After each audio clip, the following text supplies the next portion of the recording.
Hello everyone, मैं are के sir. मैं एक बार फिर से आपका तहे दिल से बहुत बहुत स्वागत करता हूं दोस्तों अपने इस यूट्यूब के प्लेटफॉर्म पे जिसका नाम है हिंदी प्रैक्टिस किंग। तो आइए दोस्तों, आधुनिक काल के अंतर्गत हम लोग द्विवेदी युग के प्रश्नों को सॉल्व कर रहे हैं, तो बने रहिए साथ में, बहुत मज़ा आने वाला है।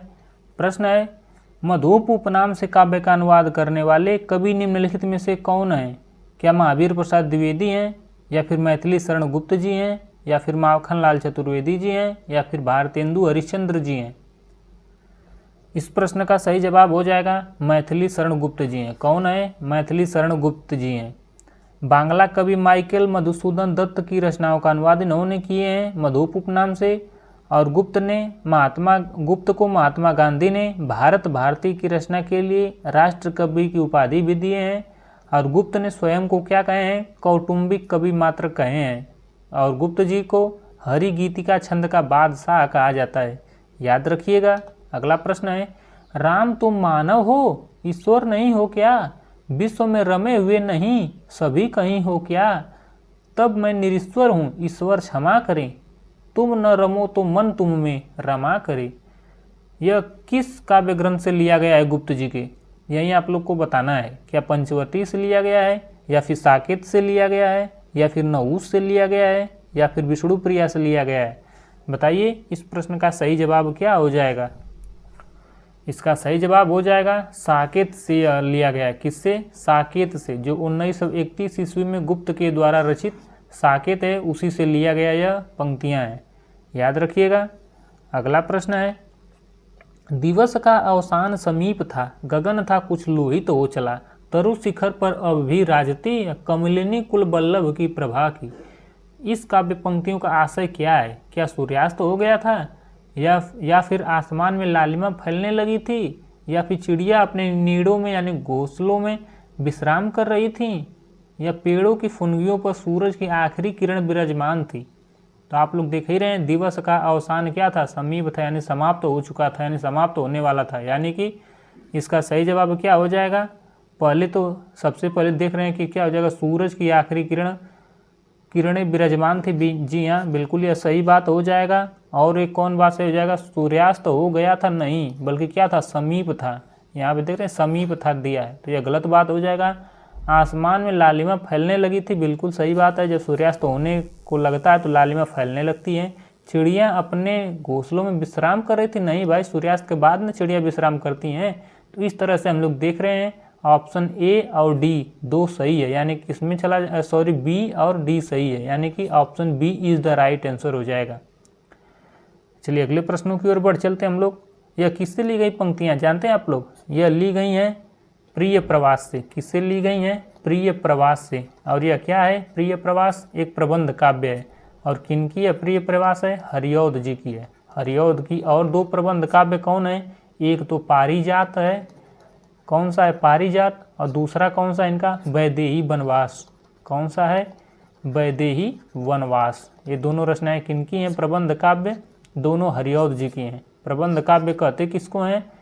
जिसमें एक कथा शुरू से लेकर लास्ट तक चलती है, और उसका क्रम उसमें छोटी छोटी कथाएं आकर मिल जाती हैं, जुड़ जाती हैं, जिसको वह रोचक बनाती हैं, उसको प्रबंध काव्य कहा जाता है। अगला प्रश्न है, भारत भारती के संबंध में कौन से कथन सही हैं?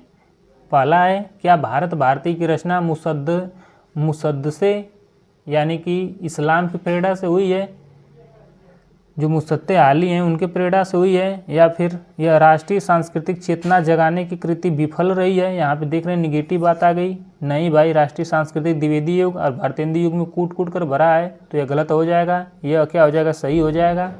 गुप्त जी भारत दर्पण के लेखक ब्रजमोहन दत्तात्रेय कैफी से प्रभावित थे। क्या यह बात सही है? बिल्कुल सही है, प्रभावित थे। इनमें शुरू से लेकर अंत तक भारत की दयनीय स्थिति का ही वर्णन है। ये तो नेगेटिव बात हो गई, आप लोग देख ही रहे हैं कि शुरू से अंत तक तो होगा नहीं, यानी कि अध्यांत, बिल्कुल गलत बात है। तो कौन कौन सही हो जाएंगे? एक तो ए वाला और एक सी वाला। इस तरह से option A is the right answer. अगला प्रश्न है, यह गुप्त जी के द्वारा सारी पंक्तियाँ थीं। अच्छी हिंदी बस एक ही व्यक्ति लिखता था, यह कथन किस आलोचक के बारे में है? बताइए। क्या एचपीडी जी ने निराला के बारे में कहे हैं, या फिर महावीर प्रसाद द्विवेदी ने बाल मुकुंद गुप्त के बारे में कहे हैं, या फिर शुक्ल ने जयशंकर के बारे में कहे हैं, या फिर नंद दुलारे वाजपेयी ने महावीर प्रसाद द्विवेदी के बारे में कहे हैं। बताइए इस प्रश्न का सही जवाब क्या हो जाएगा।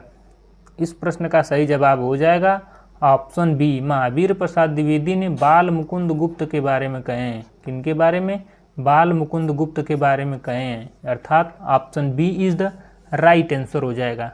अगला प्रश्न है, द्विवेदी युगीन कविता की मुख्य प्रवृत्ति क्या है? बताइए, क्या समाज सुधार है, या गीत काव्य की प्रचुरता है, या फिर स्वच्छंदतावाद है, या फिर इतिवृत्तात्मकता है? मैं इतिवृत्तात्मकता का अर्थ मैं बताया हूँ कि किसी घटना या कहानी को क्रमवार विवरण देना ही इतिवृत्तात्मकता कहलाता है। और इसमें दिया है स्वच्छंदतावाद, तो पूरी तरह से स्वच्छंदतावाद नहीं है। देख ही रहे हैं आप लोग, द्विवेदी काल में पूरी तरह स्वच्छंदतावाद नहीं दिया गया है। और गीत काव्य की प्रचुरता भी नहीं है, पूरी तरह यहाँ से प्रचुर तो है नहीं, थोड़ी बहुत है लेकिन पूरी तरह नहीं है। समाज सुधार, अब भाई कोई भी रहेगा, या तो आधुनिक काल हो, चाहे भक्ति काल, चाहे रीति काल, सुधार की प्रवृत्ति रहेगी। तो इस तरह से हम लोग देख लेते हैं ए और डी दोनों क्या हैं? सही हैं। Option C is the right answer हो जाएगा। अच्छा आप लोग बताइए, द्विवेदी काल को जागरण सुधार काल किसने कहा?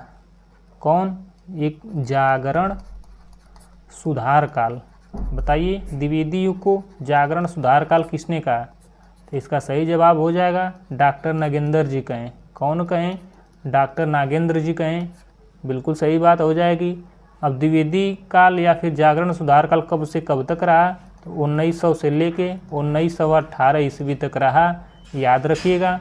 शुक्ल जी इस युग को क्या नाम दिए? नई धारा। क्या नाम दिए? नई धारा, जिसको उपनाम इसका क्या है? नई धारा को हम लोग द्वितीय उत्थान के नाम से भी जानते हैं। किस नाम से? द्वितीय उत्थान के नाम से भी जानते हैं। और द्वितीय उत्थान इनके द्वारा, शुक्ल के द्वारा कब से कब तक माना जाता है? 1893 से 1918 ईस्वी तक माना जाता है। याद रखिएगा। बहुत अच्छे अच्छे प्रश्न के साथ प्रस्तुत हुआ हूँ। अगला प्रश्न है, यहाँ मिलान करना है, किनका कौन खंड काव्य है, कौन किनका महाकाव्य है, यही मिलान करना है। तो साकेत है क्या? आप लोग जो आप लोग को आ रहा है पहले वह देख लेते हैं हम लोग। साकेत क्या है? यह एक महाकाव्य है। क्या है? साकेत महाकाव्य है। बिल्कुल सही बात है। अब हम लोग किनके बारे में देख लेते हैं। जय भारत क्या है? जय भारत एक खंड काव्य है। क्या है? जय भारत खंड काव्य है। याद रखिएगा। नायक इसमें मुक्तक काव्य नहीं है, तो इसमें पूछा गया कौन एक नहीं है, तो यही हो जाएगा। और हम लोग देख लेते हैं सिद्धराज क्या है? सिद्धराज एक भी खंड काव्य है। क्या है? सिद्धराज ये भी खंड काव्य है। और विष्णुप्रिया क्या है? विष्णुप्रिया, तो बताइए विष्णुप्रिया क्या है? यह मैथिली शरण गुप्त के द्वारा रचित क्या एक ग्रंथ है। क्या है? ग्रंथ है। याद रखिएगा। तो इस तरह से हम लोग देख रहे हैं। इसका सही जवाब क्या हो जाएगा? ऑप्शन सी हो जाएगा। कौन सा हो जाएगा? Option C. पहला, दूसरा और तीसरा सही है, जबकि चौथा मुक्तक काव्य यहीं क्या है? गलत है। तो इसको आप लोग ध्यान रखिएगा। अगला प्रश्न है, हिंदी में ऋतु संहार के रचयिता कौन है? हिंदी में ऋतु संहार के रचयिता कौन है? क्या भारतेंदु हरिश्चंद्र जी हैं, या फिर गुरु भक्त सिंह जी हैं, या फिर ठाकुर जगमोहन सिंह जी हैं, या फिर श्रीधर पाठक जी हैं? बताइए इस प्रश्न का सही जवाब क्या होगा? इस प्रश्न का सही जवाब हो जाएगा ऋतु संहार के रचयिता कौन है? श्रीधर पाठक जी हैं। कौन है? Option D, Shridhar Pathak is the right answer. इन्होंने गोल्ड स्मिथ की 5 रचनाओं का अनुवाद किए हैं। कौन? श्रीधर पाठक जी। याद रखिएगा। श्रीधर पाठक को खड़ी बोली के प्रथम स्वच्छंदतावादी कवि के रूप में स्वीकार किया जाता है। मैं यहाँ पे थोड़ा सा इनके बारे में लिख दे रहा हूँ। इनको खड़ी बोली के प्रथम स्वच्छंदतावादी कवि भी कहा जाता है। क्या कहा जाता है? खड़ी बोली का प्रथम स्वच्छंदतावादी कवि कहा जाता है। प्रथम स्वच्छंदतावादी कवि कहा जाता है। कवि कहा जाता है। याद रखिएगा। अच्छा प्रश्न है। इनकी रचनाएं कौन कौन सी हैं? जैसे कश्मीर सुषमा है ब्रजभाषा में, बनाष्टक है, देहरादून है, भारत गीत है, जगत सच्चाई सार है, स्वर्गीय वीणा है, धन विजय है और गुणवंत हेमंत है। याद रखिएगा, ये सारी रचनाएं श्रीधर पाठक जी की हैं। अगला प्रश्न है, निम्नलिखित में से कौन सी रचना गया प्रसाद शुक्ल सनेही की नहीं है? यहाँ पे पूछा है कौन नहीं है, तो आप लोग कृषक क्रंदन मैं डेली बताता हूँ, बिल्कुल इनकी है। स्वप्न किनकी है? इनका नहीं है। स्वप्न किनका है? यह राम नरेश त्रिपाठी जी का है। मानसी, स्वप्न, मिलन, पथिक, यह सब किनकी रचनाएं हैं? यह सब राम नरेश त्रिपाठी की हैं। किनकी हैं? राम नरेश त्रिपाठी जी की हैं। याद रखिएगा, अच्छा प्रश्न है। और इसकी रचना कब की है इन्होंने? 1929 में। कब की हैं? 1929 में। याद रखिएगा। बाकी सारी रचनाएं किनकी हैं? गया प्रसाद शुक्ल सनेही जी की हैं। कुसुमांजलि, कृषक क्रंदन, प्रेम पचीसी, यह सब किनकी रचनाएं हैं? यह सब गया प्रसाद शुक्ल सनेही जी की हैं। याद रखिएगा। मिलन, इन राम नरेश त्रिपाठी ने मिलन का रचना काल कब है? मिलन 1917 में रचे, पथिक को 1920 में और मानसी को 27 में। अगला प्रश्न है, द्विवेदी युग का नामकरण किया गया है। क्या हजारी प्रसाद द्विवेदी के नाम पर किया गया है, या फिर शांति प्रिय द्विवेदी के नाम पर किया गया है, या फिर महावीर प्रसाद के नाम पे, या फिर सोहनलाल द्विवेदी के नाम पे? तो आप लोग जानते हैं इसका सही जवाब क्या हो जाएगा? महावीर प्रसाद द्विवेदी के नाम पे द्विवेदी युग पड़ा। याद रखिएगा, इन्होंने गद्य तथा पद्य दोनों में क्या किए? दोनों में रचनाएं किए। याद रखिएगा। और खड़ी बोली में ज़्यादातर किए। अगला प्रश्न है, जगत सच्चाई सार कविता के रचयिता कौन है? क्या नाथूराम शर्मा जी हैं, या फिर देवी दत्त शुक्ल जी हैं, या फिर श्रीधर पाठक जी हैं, या इनमें से कोई नहीं है? तो आप लोग जानते हैं स्वच्छंदतावादी कवि कौन है? श्रीधर पाठक जी हैं। तो पाठक इज द राइट आंसर हो जाएगा। और बहुत इन्होंने क्या किए? पाठक जी ने गोल्ड स्मिथ की 5 रचनाओं का अनुवाद किए। कौन? श्रीधर पाठक जी। आइए मैं एक बार फिर यहाँ से, पिछले वीडियो में बता चुका हूँ, फिर भी एक बार मैं इनकी सारी अनुदित रचनाओं को देख ले रहा हूँ।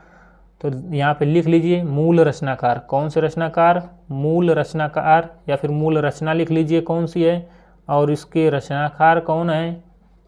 रचनाकार कौन है, और इन्होंने अनुवादित किस नाम से किए? यानी कि अनुदित इनकी रचनाओं को हम लोग देख लेते हैं। किनकी? श्रीधर पाठक की। तो चलिए देख लेते हैं। रचनाकार सबके गोल्ड स्मिथ हो जाएंगे। कौन हो जाएंगे? Gold Smith. इनकी 5 रचनाएं थीं, 5 रचनाओं के अनुवाद कौन किए? श्रीधर पाठक जी किए। इनकी रचना कौन सी थी? इनकी पहली रचना है शेफर्ड एंड फिलासफर। क्या नाम है पहले रचना का? Shepherd and philosopher. याद रखिएगा, यह किनकी रचना है? यह गोल्ड स्मिथ की है। और श्रीधर पाठक ने इस रचना को किस नाम से अनुदित किए, यानी अनुवाद किए? तो शेफर्ड मिस होता है गडरिया, तो यहाँ पे हो जाएगा गडरिये और फिलासफर मतलब दार्शनिक होता है। आपको याद करने में ज़्यादा दिक्कत नहीं होगी। गडरिये और दार्शनिक नाम से कौन किए? श्रीधर पाठक जी किए। इनकी दूसरी रचना है हर्मिट। कौन सी दूसरी रचना है? हर्मिट नाम की है। किनकी है? गोल्ड स्मिथ की है। इसको किस नाम से अनुवाद किए? हर्मिट में होता है साधु, तो इस नाम से किए एकांतवासी योगी नाम से। किस नाम से किए? एकांतवासी योगी नाम से किए। याद रखिएगा। तीसरी रचना इनकी है डेजर्टेड विलेज। कौन सा है? डेजर्टेड विलेज, यानी कि डेजर्टेड में मतलब होता है रेगिस्तान, और विलेज में होता है गांव। यह रचना किनकी है? गोल्ड स्मिथ की। तो इसको किस नाम से किए? इसको किए उज्जड़ ग्राम नाम से। किससे? यह उजड़ा हुआ गांव है, यानी कि उज्जड़ गांव नाम से किए। कौन किए? श्रीधर पाठक जी। अगली रचना इनकी ट्रेवलर है। कौन सी रचना है? ट्रेवल मतलब यात्रा करना होता है। तो इसको किस नाम से किए? इसको किए श्रांत पथिक नाम से। किस नाम से? श्रांत पथिक नाम से इस रचना का अनुवाद किए। कौन किए? श्रीधर पाठक जी। अगली इनकी रचना थी ऋतु संहार। कौन सी रचना थी? ऋतु संहार नाम से। किनकी रचना है? गोल्ड स्मिथ की। और इसको किस नाम से इन्होंने रचे? इसको कुछ नहीं किए, कहें कि भाई तुम्हारा नाम अच्छा है, मैं तुम्हें ही रहने दे रहा हूँ, बदलूंगा नहीं। तो ये 5 रचनाएं गोल्ड स्मिथ की हैं, और अनुवाद कौन किए? श्रीधर पाठक जी। याद रखिएगा, बहुत मोस्ट इंपॉर्टेंट और अच्छा प्रश्न है। अगला प्रश्न है, हिंदी में स्वच्छंदतावाद का कवि कौन कहा जाता है? जस्ट मैं भी बताया हूँ। क्या हरिऔध जी को, या फिर राम नरेश त्रिपाठी जी को, या फिर श्रीधर पाठक जी को, या फिर राधा कृष्णदास जी को?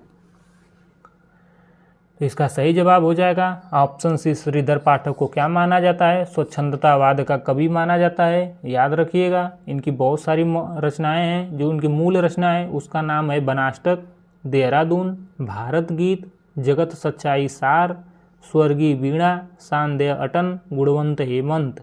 और इनके द्वारा जो अनुवादित रचना है उसको आप लोग अभी जस्ट देखे ही हैं कि गणरिया और दार्शनिक को किए, एकांतवासी योगी को किए, उज्जड़ ग्राम नाम से किए, श्रांत पथिक नाम से किए और ऋतु संहार नाम से किए। अगला प्रश्न है, निम्नलिखित में से कौन सी रचना अयोध्या सिंह उपाध्याय हरिऔध की नहीं है? यहाँ पे ध्यान दीजिए, नहीं पूछा है, यानी तीन इनकी है और एक इनकी नहीं है। पहला है विचित्र विवाह, दूसरा है वैदेही वनवास, तीसरा है चोखे चौपदे और पांचवें है चुभते चौपदे। तो आप लोग देख रहे हैं वैदेही वनवास इनका प्रबंध काव्य है, प्रिय प्रवास है, पारिजात है, तो प्रबंध काव्य है। और चोखे चौपदे, चुभते चौपदे बिल्कुल इन्हीं का है। विचित्र विवाह इनका नहीं है। अगर इनका नहीं तो है किनका? यह है रामचरित उपाध्याय का। किनका यह रचना है? यह रचना है रामचरित उपाध्याय जी की, उपाध्याय जी की, याद रखिएगा। अगला प्रश्न है, द्विवेदी युग का वह साहित्यकार जिन्हें कविता कामिनी कांत या फिर भारतेंदु प्रगेंदु या फिर साहित्य सुधाकर उपाधियों से सम्मानित किया गया है, कौन है वह? क्या नाथूराम शंकर जी हैं, या फिर भारतेंदु हरिश्चंद्र जी हैं, या फिर रामधारी सिंह दिनकर जी हैं, या फिर सूर्यकांत त्रिपाठी निराला जी हैं? तो इसका सही जवाब हो जाएगा शंकर जी। कौन है? भारतेंदु प्रगेंदु के नाम से नाथूराम शंकर जी को माना जाता है। इनकी बहुत सारी रचनाएं, आइए इनके कुछ रचनाओं को हम लोग देख लेते हैं, क्योंकि देखे नहीं है किसी भी वीडियो में इनकी रचनाओं को। तो इनकी रचना है अनुराग रत्न नाम से, पहले तो एक रचना है अनुराग रत्न शंकर सरोज। कौन सी है? एक तो है अनुराग रत्न नाम से है, एक है शंकर सरोज, शंकर सरोज नाम से इनकी एक रचना। और इनकी अगली रचना है शंकर सर्वस्व, किस नाम से है? एक तो इनकी रचना है शंकर सर्वस्व। इनकी लास्ट रचना कौन सी है? गर्भरंडा रहस्य। कौन सा है? गर्भरंडा रहस्य, याद रखिएगा, यह मोस्ट इम्पॉर्टेंट है, इसको स्टार लगा लीजिएगा। ये सारी रचनाएं किनकी हैं? नाथूराम शर्मा शंकर जी की हैं। अगला प्रश्न है, निम्नलिखित में से एक मैथिली शरण गुप्त की काव्य रचना नहीं है, उसी को बताना है। कौन गुप्त जी की रचना नहीं है? क्या सिद्धराज नहीं है, या फिर हिडिंबा नहीं है, या फिर जय भारत नहीं है, या फिर कृषक क्रंदन नहीं है? तो आप तो प्रश्न देखते ही मार ले गए होंगे कौन सी इनकी रचना नहीं है। तो आप लोग जानते हैं कृषक क्रंदन इनकी नहीं है। कृषक को क्या करना चाहिए? स्नेह से देखना चाहिए, प्यार से, यानी कि गया प्रसाद शुक्ल स्नेही जी की रचना है कृषक क्रंदन। बाकी जय भारत, सिद्धराज, हिडिंबा, यह सब किनकी रचना है? यह सब गुप्त जी की रचना है, याद रखिएगा। इनकी अन्य स्नेही जी की और कौन कौन सी रचनाएं हैं? जैसे कि प्रेम पच्चीसी है, कौन सा है? प्रेम पच्चीसी। और कौन एक रचना है? एक रचना राष्ट्रीय वीणा है। कौन सी रचना है? राष्ट्रीय वीणा। इनकी लास्ट रचना कौन है? त्रिशूल है। कौन है? त्रिशूल है, याद रखिएगा। अच्छा प्रश्न है। अगला प्रश्न है, मैथिली शरण गुप्त की कौन सी रचना महाभारत संबंधी नहीं है? बताइए कौन सी ऐसी है गुप्त जी की रचना जो महाभारत संबंधी नहीं है? क्या वन वैभव है, या फिर शक्ति, या फिर वक संहार, या फिर सौरंध्री? तो इस प्रश्न का सही जवाब शक्ति हो जाएगा। शक्ति नाम की रचना महाभारत से संबंधित नहीं है, याद रखिएगा। अच्छा प्रश्न है। अगला प्रश्न है, हरिऔधकृत काव्योपवन का प्रकाशन वर्ष क्या है? क्या 1907 है, या फिर 1899 है, या फिर 1909 है, या फिर 1917 ईस्वी है? इस प्रश्न का सही जवाब हो जाएगा ऑप्शन सी। कितना है? 1909 ईस्वी में हरिऔध के द्वारा रचित काव्य उपवन। कौन सी रचना है? काव्य उपवन नाम से या फिर काव्योपवन नाम से प्रकाशित है। इनकी और कौन कौन सी रचनाएं हैं? एक तो प्रिय प्रवास है, यह सब प्रबंध काव्य इनकी है, प्रिय प्रवास, पारिजात और वैदेही वनवास। जबकि अदर रचनाएं इनकी कौन है? कृष्ण शतक, प्रेम प्रपंच, चोखे चौपदे, चुभते चौपदे, यह सब रचनाएं किनकी हैं? यह सब रचनाएं हरिऔध जी की हैं, याद रखिएगा। प्रिय प्रवास को खड़ी बोली हिंदी का प्रथम महाकाव्य माना जाता है, थोड़ा ध्यान रखिएगा। अगला प्रश्न है, किसके साहित्य को हम सरस्वती और इंदु में जिस प्रयोगात्मक रूप से देखते हैं वह उस साहित्य का असली रूप है? बताइए,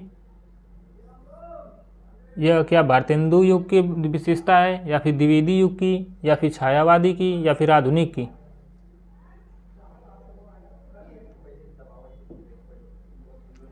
इसका सही जवाब हो जाएगा ऑप्शन बी। यह किसकी है? द्विवेदी युग को, कि जिसके साहित्य को हम सरस्वती और इंदु में यानी कि क्या है, सरस्वती पत्रिका और इंदु पत्रिका में प्रयोगात्मक रूप से देखते हैं, वही उस साहित्य का असली रूप है। यह बातें किससे रिलेटेड हैं? द्विवेदी युग से रिलेटेड हैं, याद रखिएगा।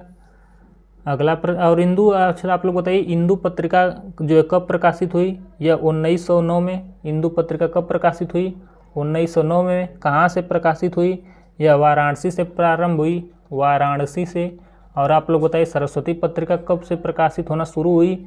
यह 1900 से प्रकाशित हुआ। कहाँ से? इलाहाबाद से, इलाहाबाद से, याद रखिएगा। बहुत अच्छा प्रश्न है। जबकि इसको महावीर प्रसाद द्विवेदी सरस्वती पत्रिका को संपादन करना कब प्रारंभ किए? तो 1903 में किए हैं, याद रखिएगा। अगला प्रश्न है, विख्यात जीवन व्रत हमारा लोकहित एकांत था, आत्म अमर है देह नश्वर यह अटल सिद्धांत था। यह पंक्तियां किस कृति में संग्रहित हैं? बताइए, क्या साकेत में है, या फिर भारत भारती में है, या फिर सिद्धराज में है, या फिर किसी में नहीं है? इसका सही जवाब हो जाएगा ऑप्शन बी। किसमें है? भारत भारती में है। यह रचना किनकी है? यह रचना गुप्त जी की है। किनकी रचना है? गुप्त जी की। कब रचित है? 1912 ईस्वी में रचित है, याद रखिएगा। प्रिय प्रवास हरिऔध द्वारा 1914 ईस्वी में रचित है, याद रखिएगा। गुप्त जी को भारत भारती रचना का मूल प्रेरणा किससे मिली रचने के लिए? मुसद्दसे हाली तथा ब्रजमोहन दत्तात्रेय कैफीकृत भारत दर्पण नामक पुस्तक से प्रेरणा प्राप्त हुई, तभी भारत भारती नाम की रचना कौन की है? गुप्त जी की हैं। और इसी रचना पर भारत भारती पर इनको राष्ट्र कवि की उपाधि महात्मा गांधी ने दी है। अगला प्रश्न है, द्विवेदी युग की कविता क्या है? क्या उपदेशात्मक और इतिवृत्तात्मक है? उपदेशात्मक का मतलब समझते हैं, और इतिवृत्तात्मक का मतलब होता है किसी घटना या कहानी का क्रमवार विवरण देना। तो बिल्कुल सही बात है, इतिवृत्तात्मकता और उपदेशात्मकता बिल्कुल है। प्रकृति चित्रात्मकता क्या यह है? नहीं, प्रकृति का चित्रण जानते हैं पंत जी करते हैं। नव जागरण परक यह भी नहीं है, नव जागरण नहीं है भाई। सुधार जानते हैं, जागरण सुधार काल है। नारी चेतनात्मकता यह भी नहीं है इसमें। तो कौन सा हो जाएगा? Option A is the right answer हो जाएगा, याद रखिएगा। और जागरण सुधार काल किसने कहा? डॉक्टर नगेंद्र जी ने कहे। द्विवेदी युग का नाम महावीर प्रसाद द्विवेदी के नाम पर पड़ा, याद रखिएगा। अगला प्रश्न है, तो साथियों आज के लिए बस इतना ही। कैसा लग रहा है हमारा प्रैक्टिस सेशन? अगर आप लोग को अच्छा लग रहा हो तो लाइक शेयर एंड सब्सक्राइब करना ना भूलिएगा दोस्तों। तो आज के लिए बस इतना ही। अपने आर के सर को इजाज़त दे दीजिए दोस्तों। धन्यवाद।